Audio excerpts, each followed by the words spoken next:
Patuloy na maglalabas ang Bulkang Taal ng sulfur dioxide hanggat may steaming activity ayon sa PHIVOLCS. Alamin yan sa report ni Paul Hernandez.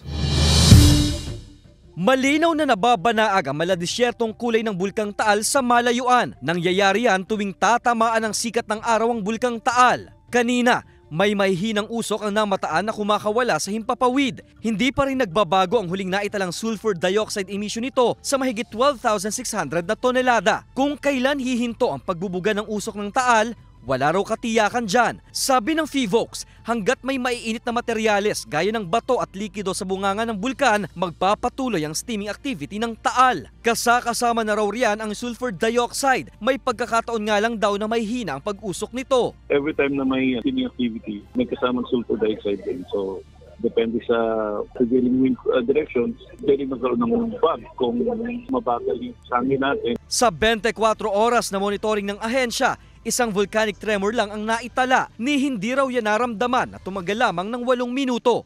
Ang pag-iingat, hindi raw dapat isinasantabi. May banta pa rin daw ng panganib sa bulkan, kaya hindi maialis ang babala ng alert level 1 dito. Kasama si Buhay Adante Jr., Paul Hernandez, Balitang Southern Tagalog.